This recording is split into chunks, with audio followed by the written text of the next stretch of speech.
खबरें ही हैं जो बिगाड़ती हैं शेयरों की चाल, खबरें ही करती हैं आपको माला माल। तो ऐसे ही खबरें जो कि खबरों के चलते दिखा रही हैं एक्शन, क्या होना चाहिए उन शेयरों में, आपका रिएक्शन बताएंगे प्रदीप जी, खबर बताएंगे हम, निर्णय लेंगे आप बेचे खरीदे बने रहें या फिर करें एवरेजिंग। एक एक करके स्क्रीन पर लेकर के आते हैं, लेकिन सबसे पहले आज लेकर के आते हैं HUL जिसके आए हैं रिजल्ट्स और नतीजे जो है वो अगर हम देखें तो एक्सपेक्टेड लाइन पर ही थे। 5% के आसपास ये माना जा रहा था कि प्रॉफिट घट सकता है या 5% के आसपास बढ़ सकता है, तो उसी मतलब बहुत ज़्यादा एक्सपेक्टेशन थी नहीं, उसी के इर्द गिर्द रहे हैं नतीजे। प्रॉफिट में 3.6% के आसपास की ग्रोथ देखने को मिली है, 2685 करोड़ के आसपास रहे हैं। रेवेन्यू 2.1% बढ़ा है, एबिट में 1.3% के आसपास की गिरावट देखने को मिली है। यहाँ तक माफ़ कीजिएगा, इनको एक्सेप्शनल गेन भी हुआ है 273 करोड़ रुपए के आसपास का। मार्जिन्स ऑलमोस्ट फ्लैट रहे हैं, थोड़ा सा पिछली बार से 1% के आसपास कम हुए हैं इनफैक्ट। तो अभी सर अगर देखें HUL पे ऑलमोस्ट फ्लैट ही ट्रेड कर रहा है, ना नतीजों में कुछ खास, ना शेयर में कुछ खास। 2611 का लेवल, क्या अब यहाँ पे करंट लेवल पे कुछ खरीदारी की जा सकती है क्या? क्योंकि अब नेक्स्ट क्वार्टर से एक्सपेक्टेशन शायद थोड़ी सी बढ़ जाएगी ये GST की कटौती की वजह से। आपकी टिप्पणी क्या रहेगी सर, HUL पे क्या करें? सर मैं अभी पॉजिटिव हूँ। मुझे लगता है कि डेफिनेटली जिनके पास है आप बने रहिए। फ्रेश बाय करेंगे तो मिनिमम आप 8 से 10 महीना 1 साल का व्यू रखिए। ये 2 4 दिन 2 हफ्ता 2 महीने के वाला स्टॉक नहीं है। फंडामेंटल प्रॉफिटेबल कंपनी है। ऑब्वियसली नेक्स्ट क्वार्टर से एक्सपेक्टेशन भी बढ़िया होने वाला है। तो मुझे लगता है कि कहीं ना कहीं ये जो 2984 3000 के आसपास का एक शॉर्ट टर्म टॉप बनाया था, इसके ऊपर जाने के लिए एक बेस बना रहा है। तो जिनके पास पोजीशन है बिल्कुल बने रहने का सलाह होगा। जब बात यहाँ पर निकल करके आई है, चलिए अगली टिप्पणी जो है आई है एक और दिग्गज शेयर पे और IT क्षेत्र के दिग्गज इन्फोसिस। आपको बता दें कि यहाँ पे खबर ये है कि प्रमोटर ग्रुप बायबैक में हिस्सा नहीं लेगा। आज इंट्राडे में हम देख रहे हैं कि 5% से ज़्यादा की तेजी देखने को मिली है, शानदार तेजी यहाँ पर। हालांकि सितंबर 2025 में पत्र लिख करके इच्छा जाहिर की थी। नारायण मूर्ति, सुधा मूर्ति, नंदन नीलकणी इसमें हिस्सा नहीं लेंगे। प्रमोटर और प्रमोटर ग्रुप की कुल हिस्सेदारी 13.05% है। 18,000 करोड़ का सबसे बड़ा बायबैक ऑफर इन्फोसिस लेकर के आ रहा है। और आज शानदार रैली जिस तरीके से ओवरऑल IT क्षेत्र में देखने को मिल रही है और इसको लीड करता हुआ इन्फोसिस पे सर 1500 के आसपास एंट्री की जा सकती है। क्या सलाह रहेगी आपकी? अभी इन्फोसिस कैसा लग रहा है आपको? बिल्कुल जी, ओवरऑल IT पैक में मैं पॉजिटिव हूँ और मुझे लगता है कि करेंट जोन से इन्फोसिस 25 से 30% अपसाइड बाकी है। नेक्स्ट 12 से 15 मंथ पे ही होने वाला है। और क्योंकि ओवरऑल IT पैक को देखेंगे अभी भी जो है 40,000 के नीचे है। 35 36 बहुत टाइम से चल रहा था। 45 का टॉप बनाया था निफ्टी IT, और इन्फोसिस हुआ भी 1536 के आसपास का प्राइस है। करेंट जोन से भी 25 30% में अपसाइड देख पा रहा हूं। तो बिल्कुल होल्ड करने का सलाह रहेगा, बने रहिए, फ्रेश बाय भी करके जाइए। फ्रेश बाय भी करके जाइए। चलिए अगली टिप्पणी आई है BEL को लेकर के। BEL लगातार आज सुबह से हम लोग बातचीत कर रहे हैं और यहाँ पर खबर यहाँ पर ये है कि कोचिन शिपयार्ड से इनको मिला है 633 करोड़ रुपए का नया ऑर्डर। कंपनी ने जो है एक्सचेंज फाइलिंग में जानकारी दी है। डिफेंस इक्विपमेंट के लिए कंपनी को ये ऑर्डर मिला है। सुबह से ही तेज़ी बनी हुई है, धीरे धीरे करके अब ये फिर से अपने 52 वीक हाई की तरफ बढ़ता हुआ। सर BEL करंट लेवल पे बाय कर सकते हैं? ये इस सेगमेंट को हम अलग से अपलोड करते हैं, इसलिए हम चाहेंगे इस पर अलग राय आपकी रहे सर, इस पर टिप्पणी। Definitely Vipul ji, BEL one of my favourite counter है और मुझे लगता है कि आपको बने रहना चाहिए। इसका ओवरऑल देखेंगे तो लास्ट बहुत टाइम से हम रिकमेंड करके आ रहे हैं। 375 में भी हमने बताया था। अगर हम देखेंगे BEL हर एक मंथ पे एक दो ऑर्डर इनको मिलता है, और रिसेंटली आई थिंक मैं कल ही पढ़ रहा था और एक ऑर्डर मिला है BEL को। सो कहीं ना कहीं इसका टारगेट होना चाहिए 550 इसका टारगेट शॉर्ट टर्म में टारगेट होगा। 440 क्रॉस करने के बाद रहेगा सीधा सीधा 550। तो बिल्कुल होल्ड करने का सलाह रहेगा। होल्ड करने की सलाह यहाँ पर रहेगी। अगली टिप्पणी के लिए अब चलते हैं और अगली टिप्पणी जरा स्क्रीन पर लेकर के आ जाइए। और ये है PNB को लेकर के। कैनरा HSBC लाइफ इंश्योरेंस में 10% का की हिस्सेदारी को जो है इन्होंने बेचा है। और यहाँ पर आपको बता दें 23% की जो हिस्सेदारी थी इनकी, उसको अब घटा करके 13% कर दिया गया है। बैंक ने 106 रुपये पर शेयर की दर से 9.5 करोड़ शेयर जो है वो बेचे हैं और OFS के जरिए, स्टेक सेल के जरिए 1007 करोड़ रुपए जुटाए हैं। आपको बता दें कि कैनरा बैंक HSBC IPO के दौरान ये जो है हिस्सा बेचा गया था। ये अपडेट यहाँ पर निकल के आती हुई, लेकिन PNB अभी तक नहीं चला है। क्या व्यू है सर PNB पे, अभी क्या तेज़ी रहेगी यहाँ पर? क्योंकि कैनरा बैंक में हमने देखा कि अच्छा मूव एक रहा, 100 के नीचे हम लोग बात कर रहे थे, अब 127-30 के आसपास पहुँच गया, तो ठीक ठाक अपसाइड देखने को मिला। PNB भी क्या वैसा रिटर्न दे सकता है करंट लेवल पे? सर पीएनबी अभी भागा नहीं है ठीक ठाक। तो जिस तरीके के पैराबोलिक फॉर्मेशंस बिल्ड हुआ है, अब देखा जाए तो यहाँ से मुझे लगता है कि 140 150 जो 140 के ऊपर इसका ऑल टाइम हाई था, वहाँ पे टच करने का हाई पॉसिबिलिटीज है। अब देखा जाए तो जितने भी पीएसयू बैंक है ये ऊपर जाने के लिए रेडी है, और नेक्स्ट मैं 12-15 महीना पीएसयू बैंक को लेके पॉजिटिव हूँ। जिनके पास पोजीशन है बिल्कुल बने रहने का सलाह होगा। फ्रेश पोजीशन भी बना के जा सकते हो आप, लेकिन एक स्टॉप लॉस आपको 101 पे मेंटेन करके चलना है जी। जी चलिए, ये बात। अगली कंपनी है Tata Motors passenger vehicle. Navratra से लेकर के दिवाली तक 1 लाख व्हीकल्स की डिलीवरी की गई है। बीते साल हुई बिक्री से ये 33% ज़्यादा है। ये एक बड़ा इम्प्रूवमेंट है सर। ये जो नंबर्स आ रहे हैं ना, ये जो है मतलब एक तरीके से क्या कहते हैं उसे, पाथ ब्रेकर जो है एक तरीके से हो सकते हैं। SUVs और इलेक्ट्रिक व्हीकल का सबसे ज़्यादा कंट्रीब्यूशन है, यानी कि एक तो EV बिक रही है और दूसरा SUV, ये दोनों में सर काफ़ी अच्छा contribution. Tata Motors passenger vehicle आज 2% ऊपर। आपका व्यू क्या है 408 409 के आसपास? क्या अभी करंट लेवल पे बाइंग की जा सकती है? क्या टिप्पणी रहेगी? बहुत सारी चिंताएं थी JLR को लेकर के, अभी क्या करना चाहिए टाटा मोटर्स में? देखिए बिल्कुल बिल्कुल जी, एक सपोर्ट के आसपास है। देखा जाए तो टेक्निकल लेवल पे एक ट्रिपल बॉटम फॉर्मेशन जो किया था, वहां से एक बाउंस बैक देखने को मिल रहा है। और कहीं ना कहीं एक 200 जो वीकली मूविंग एवरेज प्राइस है, इसका भी सपोर्ट है ऑलमोस्ट 395 397 के आसपास। तो आपको इजीली ये शॉर्ट टर्म में भी 470 एंड 500 आते हुए दिखेंगे। तो बिल्कुल जिनके पास पोजीशन है बने रहिए, कुछ भी प्रॉब्लम नहीं है। एंड सेकेंड थिंग, जिनका व्यू थोड़ा मिड टर्म वाला है, तो मुझे लगता है कि यहाँ पे 650 का टारगेट होना चाहिए, होल्ड करने का सलाह रहेगा।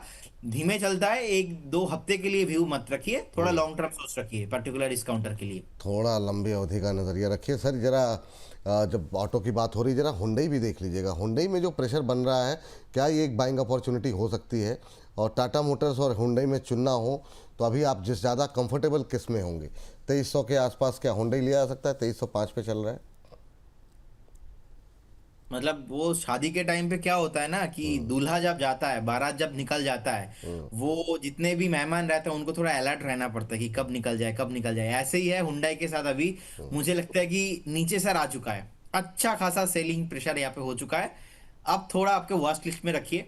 यहाँ पे क्या होता है ना, ऐसा कुछ भी रूल्स नहीं है इस दुनिया में जो आप बॉटम प्रिडिक्ट कर पाओ, लेकिन जो एक कैलकुलेटिव मेथड है as per the Fibonacci retracement पे मुझे लगता है कि ये ऑलमोस्ट सर एक बेस के आसपास आ चुका है। 1-2 दिन 4 दिन मैक्सिमम इसके अंदर एक बाइंग आना पॉसिबल होगा। बेस बनना, बाइंग नहीं बेस आना, बेस बनना पॉसिबल होगा। बेस बनेगा, बेस बनने के बाद फिर से भागेगा। तो डेफिनेटली आप अगर दोनों में मेरे को अभी लेना है तो मैं हुंडई मोटर्स के साथ जाना पसंद करूंगा। होंडा मोटर्स के साथ जाना पसंद करेंगे, दो में से अगर चुनना हो तो ये बात है। लेकिन ये जो है ना, मतलब उदाहरण भी आपको दूल्हे वाले ही दिखाई देते हैं, ये बात तो है सर। ये मतलब इस साल सर मुझे लगता है 2026 क्रांतिकारी होगा सर आपके लिए, है ना। अब अकेले आप मतलब जो है शो कर नहीं पा रहे हैं सर। वो आपको जो है भाभी जी आएंगे, उन्हीं के साथ जो है आपको 1-2 शो तो करेंगे सर आपके साथ, ऐसा कोई है ना जिसपे सपरिवार आप बैठ करके जो है ज्ञान दीजिए शेयर बाजार पे। चलिए आगे बढ़ते हैं और अगली टिप्पणी, अगला कंपनी को जरा स्क्रीन पर लेकर के आ जाइए और देखते हैं यहाँ पर खबर क्या है। और एचसीएल टेक पे खबर ये है कि यूएई के सबसे बड़े बैंक डीआईबी के साथ स्ट्रेटेजिक पार्टनरशिप की है। आर्टिफिशियल इंटेलिजेंस का इस्तेमाल को बढ़ावा देना इस पार्टनरशिप का मकसद है। गिटेक्स ग्लोबल 2025 के दौरान ये साझेदारी की घोषणा की गई है। एआई को बड़े पैमाने पर लागू करने की बात हो रही है। तो आज तो धुआंधार रैली है ही है पूरे आईटी को लेकर के। इन्फोसिस से बात कर ली, एचसीएल टेक पे सुबह आप पॉजिटिव थे, और लेकिन ये सेगमेंट हम अलग से अपलोड करेंगे। तो हम जानना चाहेंगे करंट लेवल पे एचसीएल टेक पे आपका व्यू क्या है? 1759 1760 वहाँ पे एक रेसिस्टेंस है। तो फर्स्ट टारगेट सर 1760 के आसपास होना चाहिए। सेकंड टारगेट भी मुझे लगता है कि 2050 के आसपास होना चाहिए। करेंट जोन से 25-30% एंटायर आईटी पैक में देख रहा हूँ। बार बार वही बता रहा था मैं, इन्फोसिस में भी देख रहा हूँ और एचसीएल टेक्नोलॉजीज लिमिटेड में भी मैं देख रहा हूँ। डेफिनेटली जिनके पास पोजीशन है होल्ड करने का सलाह रहेगा, फ्रेश बाय भी करके जाइए। लेकिन आज बाय करेंगे, नेक्स्ट वीक में रिटर्न एक्सपेक्ट मत कीजिए। व्यू दे रहा हूँ 12 से 15 मंथ का। 12 से 15 महीने का नज़रिया है, ये बात तो निकल के आई है। अगली कंपनी लेकर के आइए जहां पर है खबर, और खबरों के चलते देखने को मिल रहा है एक्शन। स्क्रीन पर लिखाइए जरा बीपीसीएल। कंपनी की बोर्ड बैठक 31 अक्टूबर को होनी है, आपको बता दें। और इसके अलावा सितंबर तिमाही के नतीजे भी यहाँ पर पेश किए जाएंगे। इस पर जो है 31 तारीख की जो बैठक होनी है उसमें। और आज जो प्रेशर देखने को मिल रहा है ओएमसीज के अंदर, दरअसल जो क्रूड में तेज़ी आई है रशियन कंपनीज को लेकर के, ट्रम्प साहब के जो स्टेटमेंट रह रहे हैं उसके चलते क्रूड में जो उछाल आया है उसके चलते हम देख रहे हैं कि आईओसी, एचपीसीएल, बीपीसीएल में आज थोड़ा प्रेशर बनता हुआ दिखाई दे रहा है। लेकिन क्या करना चाहिए शेयर प्राइस पे? अभी 333 के आसपास बीपीसीएल का शेयर। सर ओएमसीज पे व्यू क्या है? अवॉइड करें, बने खड़े या फिर खरीद सकते हैं? सर अभी मुझे लगता है कि थोड़ा प्रेशर और ज़्यादा यहाँ पे बन सकता है। जिस तरीके का चार्ट पैटर्न है, एक बार ना मुझे लगता है कि ये पर्टिकुलर काउंटर आपको 320 से लेके 315 के आसपास बेस बना सकता है। तो 315 on the way, 320 on the way. एक बार आप 1-2 हफ्ते के लिए थोड़ा बहुत अवॉइड करके जाइए। लॉन्ग टर्म में व्यू चेंज नहीं होगा, लॉन्ग टर्म में व्यू पॉजिटिव है। शॉर्ट टर्म में एक बार 315 ऑन द वे। हम्म, इस बीच हमारे एक दर्शक हैं रियाज अहमद साहब, कह रहे हैं तुम लोगों को कुछ नहीं मालूम है। कोई बात नहीं सर, सीख लेंगे आपसे, कोई टेंशन वाली बात नहीं है, आप प्रेशर में मत आइए, सर है ना? एक साइकोलॉजी पता है क्या है, मैं आपको बताता हूँ। जो हाँ। लोग कमेंट करते ना या कुछ नहीं पता है, ये लोग आके ऐसे ही बातचीत करते हैं, they are mentally frustrated by the market pressures and कुछ लॉस उनका है। वो फ्रस्ट्रेशन कैसे निकलेगा, तो समटाइम चलो कुछ कमेंट कर ही देते हैं। तो इसमें सर हमको भी कुछ फर्क नहीं पड़ता, क्योंकि सर कभी कभी एक क्या होता है ना, मतलब आप ज्यादा, इसीलिए मैं कमेंट देखता ही नहीं हूँ, क्योंकि वो देखेंगे तो कुछ तारीफ से जो है समटाइम पॉजिटिव फील होगा, कुछ नेगेटिव कमेंट हाँ। से जो नेगेटिव फील होगा, तो इसीलिए मैं देखता ही नहीं हूँ। फुल्ली फोकस्ड अपने काम पे काम करते रहूं। और ये मैंने रियलाइज किया है आफ्टर 1 साल नॉन स्टॉप हो रहा है, कंप्लीट हो रहा है, मैं शो कर रहा हूँ। अब इसी उसके बाद पता चला एक्चुअली, सेलिब्रिटी जो भी होता है ना, देखोगे उसको लेके हर दिन बातचीत होता ही है। क्योंकि जब हम आ रहे मीडिया पे बात कर रहे, ऑब्वियसली 1 साल से आप लोग देख रहे, तो सर बातचीत तो होगा ही, बात तो बनता है ना। जिसका नाम है उसका बदनाम होता है, उफ। बातचीत होता है सर, वही तो है। अब देखिए जो फेमस है, बातचीत होता ही रहेगा, होता वाह ही रहेगा। वाह। तो ये जो लोग आते हैं ना कुछ कमेंट करते, मतलब मुझे लगता है कि अगर कुछ इम्प्रूव करना है, हम डेली बेसिस पे कर रहे हैं, और जितने भी चैनल्स पे हम जाते, स्पेशली आपके साथ जब शो करते, इतना मेहनत हो रहा है, तो लोगों को एटलीस्ट अप्रिशिएट करना चाहिए। Positive in positive out, negative in negative out. लेकिन ये जो मार्केट समटाइम, जैसे कि अभी क्या हो रहा है, स्मॉल कैप मिड कैप नहीं चल रहा है, मान लो एक स्टॉक में स्टॉप लॉस कट गया, अरे यार हाँ। कुछ नहीं पता, उनको पता भी नहीं है कि भाई साहब कितना डिग्री डिग्री लेना पड़ता है, उनको पता भी नहीं कितना कंप्लाइंस मेंटेन करना पड़ता है। मतलब मैं बता रहा हूँ सर, आज के डेट में इंडिया में एक एनालिस्ट बनना इजी है, बने रहना इजी नहीं है, बिकॉज ऑफ द कंप्लाइंस। इतना हाई रेस्ट्रिक्शंस, ये इतना बात आपने हाई अच्छी कही, कंप्लाइंस है ना। ये काफ़ी महत्वपूर्ण बात कही आपने कि भाई आप एक एग्ज़ाम दे करके आप एनालिस्ट तो बन जाओगे, पर बने रहने के लिए जो उसके नियम और शर्तें हैं उसको पूरा करना और उसको निभाना, ये बड़ी बात है। वाह, ये तो वही वाली बात हो गई आपके लिए, तो जो मतलब रिश्ते बनाना आसान है, रिश्ते निभाना थोड़ा सा मुश्किल है। अब तो खैर, घूम फिर के सर वही ओह, टॉपिक आपने। वाह वाह वाह वाह वाह वाह। चलिए चलिए अगली कंपनी लेकर के आते हैं स्क्रीन पर। ले आइए जरा एनएमडीसी। एनएमडीसी एक और पीएसयू कंपनी, सरकारी खनन कंपनी ने आयरन ओर के दामों में बदलाव किया है। हालांकि आज प्रेशर में यहाँ पर देखने को मिल रही है।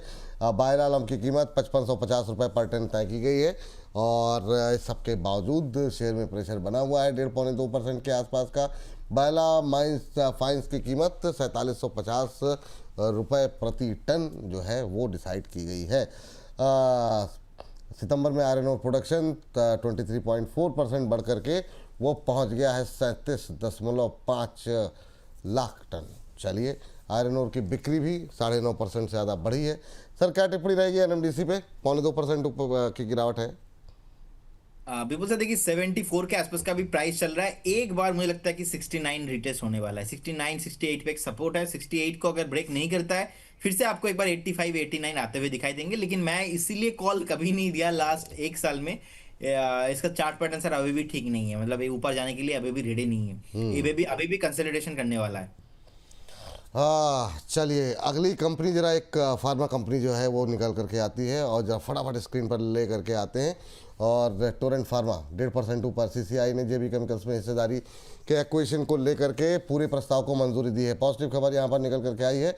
और आपको बता दें कि स्वीकृति कंपनी द्वारा दिए गए वॉलंटरी अमेंडमेंट्स के अधीन होगी टोरेंट फार्मा की ऊपर। टोरेंट फार्मा ने जून में किया था जो है इस एक्विजिशन का ऐलान किया था, और अब भी जो है अब इसको लेकर के सीसीआई की मंजूरी मिल गई है। 19,500 करोड़ रुपए की मेजॉरिटी स्टॉक में खरीदारी का बात कही गई थी। 1.5% के आसपास टोरेंट फार्मा में मजबूती। क्या टिप्पणी रहेगी सर आपकी, पहली टिप्पणी शेयर पे आप जानना चाहेंगे टोरेंट फार्मा पे? बिल्कुल बिल्कुल जी, होल्ड करने का सलाह रहेगा। फंडामेंटल बहुत स्ट्रांग है, टेक्निकल पैरामीटर्स भी जितना है बहुत ही स्ट्रांग है, primary trend and secondary trend दोनों ट्रेंड पॉजिटिव है। मुझे लगता है कि 3,800 पहला टारगेट होना चाहिए, उसके बाद 4,200 के आसपास, तो बिल्कुल होल्ड करने का सलाह रहेगा with strictly stop loss of 3,350 rupees के आसपास। जी जी, चलिए इस बीच जरा एक और कंपनी लेकर के आते हैं। एकदम से यहाँ पर हम देख रहे हैं कि नए इंट्राडे पे हाई ट्रेड करता हुआ इस समय जो है वोडाफोन। वोडाफोन पर आज सुबह के सेगमेंट पे भी शामिल था, लेकिन तब ये था करीब 1.5%, 3% के आसपास की तेज़ी। अब ये वहाँ से अगर हम देखें तो 6% की तेज़ी आ चुकी है। 9.5 रुपये के आसपास, 9 रुपये 50 पैसे पे अब ट्रेड करता हुआ। बीते कुछ सत्रों के अंदर सर करीब तीन सेशन के अंदर 8% से ज़्यादा की रैली आ चुकी है। और सितंबर 2025 से लेकर के, यानी बीते महीने से लेकर के अब तक जो है करीब 38% के आसपास की रैली यहाँ पर देखने को मिली है। और यहाँ पर म्यूचुअल फंड की जो खरीदारी है वो काफ़ी ज़्यादा बढ़ती हुई दिखाई दे रही है। अगस्त में जो है म्यूचुअल फंड की होल्डिंग जो है वो 491.5 करोड़ हो गई है, जो कि अगस्त में 406 करोड़ थी। तो ये सर लगातार जो है म्यूचुअल फंड की तरफ से एग्रेसिव बाइंग यहाँ पर जो हो रही है, आपकी टिप्पणी क्या रहेगी? 9.50 का लेवल अब देखने को मिल रहा है इंट्राडे हाई पे ट्रेड करता हुआ। आपकी कंपनी, आपका कमेंट, आपकी टिप्पणी। सर टेक्निकल के आधार पे देखा जाए तो इसमें एक रैली पॉसिबल, हाईली पॉसिबिलिटीज जो मुझे लग रहा है वो 12.50 एंड 13 रुपीज के आसपास आना चाहिए टारगेट। और अभी भी जिनके पास पोजीशन है 7.50 will be your stop loss. 7.5 में आप एक बार स्टॉप लॉस मेंटेन कीजिए, बने रहिए। मेरे तरफ से रिकमेंडेशन मैं कभी देता नहीं हूँ वोडाफोन पे, तो इसीलिए मैं अवॉइड करूंगा। बाकी टेक्निकल के आधार पे एक बार 12-13 रुपीज का टारगेट निकल के आ रहा है जी। 12-13 तक जा सकता है, ये टेक्निकल कह रहे हैं। और बाकी फंडामेंटल म्यूचुअल फंड खरीद रहे हैं, ये हमने आपको बता ही दिया। जरा अगली खबर लेकर के आ जाइए फटाफट। और जो है अगली खबर निकल के आई है यूनाइटेड ब्रेवरी सितंबर क्वार्टर में बियर बिक्री में मिड सिंगल डिजिट की गिरावट देखने को मिली है। प्रमोटर कंपनी ने मानसून के दौरान भारी बारिश की वजह से जो है इसको वजह बताया है। अब बारिश ज़्यादा होने पे तो बिकना ज़्यादा चाहिए। अच्छा, कंपनी की ऑर्गेनिक नेट रेवेन्यू में मिड सिंगल डिजिट की बढ़त देखने को मिली है। तो 0.25% के आसपास की ग्रोथ यहाँ पर देखने को पर आज तेज़ी देखने को मिल रही है। मुख्य राज्यों में कीमतों में बढ़ोतरी और उत्पाद पोर्टफोलियो में सुधार देखने को मिल रहा है। सर यूनाइटेड ब्रेवरीज, आपकी टिप्पणी क्या होगी करंट लेवल पे? और अभी 1829-30 के आसपास ट्रेड करता हुआ, कुछ एक जो अपडेट्स थी वो हमने अपने दर्शकों को बता दी। अब आप लेवल्स बताइए। सर बिल्कुल एक मंथली लेवल पे सपोर्ट है, और सपोर्ट से एग्जैक्टली बाउंस बैक करता हुआ देख पा रहा हूँ। 1720 1735 के आसपास का एक स्ट्रॉन्ग जो है सपोर्ट था, वो से सपोर्ट लिया है। अब मुझे लगता है कि एक बार फिर से 2200 का टारगेट यहाँ पे आना चाहिए। 2200 का टारगेट के लिए बने रहिए। और अट्रैक्टिव वैल्यूएशन है, प्रोडक्ट भी बहुत बढ़िया है, बिल्कुल लेके जाइए। ठीक सर, एक शेयर और रह गया आर पावर, जरा जाते जाते आपकी टिप्पणी जानना चाहेंगे। 2.25% ऊपर है। इस पर भी आपका राय सकारात्मक बहुत ज़्यादा नहीं है, लेकिन अभी क्या करें क्योंकि काफ़ी लोग फंस गए हैं ऊपर के लेवल पे। बीच बीच में कुछ एक अपडेट्स आई थी कंपनी के पे, कुछ इल्ज़ाम भी लगाए गए हैं कंपनी के कुछ एक लोगों के ऊपर। आपकी टिप्पणी क्या रहेगी, अभी क्या करना चाहिए? हाँ देखिए विपुल जी, अभी 45.27 के आसपास का प्राइस है। मुझे लगता है कि यहाँ पे 38.50 पे एक स्टॉप लॉस मेंटेन करना चाहिए जिनके पास एग्जिस्टिंग पोजीशन है। और किसी को अभी यहाँ पे फ्रेश पोजीशन बनाना नहीं है। लेकिन क्योंकि अनिल अंबानी ग्रुप कब बाउंस बैक करेगा ये किसी को नहीं पता। आई थिंक अनिल अंबानी को खुद को नहीं पता। तो आई बिलीव कि उनका जो नेक्स्ट जनरेशन है वो अगर कुछ करते हैं, मैनेजमेंट बदलता है, फ्यूचर में कुछ पॉसिबिलिटीज हो सकता है। लेकिन अभी भी उनके ऊपर मल्टीपल एजेंसी का जो है प्रेशर है, और उसके बाद कब क्या होगा सर, इसीलिए मैं ऐसे कंपनीज पे मैं रिकमेंड नहीं करता नहीं हूँ। तो आप जिनके पास पोजीशन है 38.50 के आसपास का एक स्टॉप लॉस मेंटेन कीजिए, बने रहिए आप। एक बार आपको बाउंस जैसे ही मिलेगा, उछाल मिलेगा, आपको बेचना है। आपको ऐसा नहीं कि आपको इसको रख के लेके चलना है, मल्टीवेगर होगा ऐसा सोच नहीं रखना है इसको लेके। अभी भी वो नहीं दिखाई दे रहा है चार्ट में। सो कहीं ना कहीं चार्ट में नहीं दिखाई दे रहा है, तो इसीलिए एक बार अवॉइड करने का सलाह रहेगा, और फ्रेश बाय किसी को नहीं करना है जी। जी, फ्रेश बाय नहीं करना है, यहाँ पर ये सलाह दी जा रही है। तो इसी के साथ इस सेगमेंट को हम करते हैं यहाँ पर समाप्त।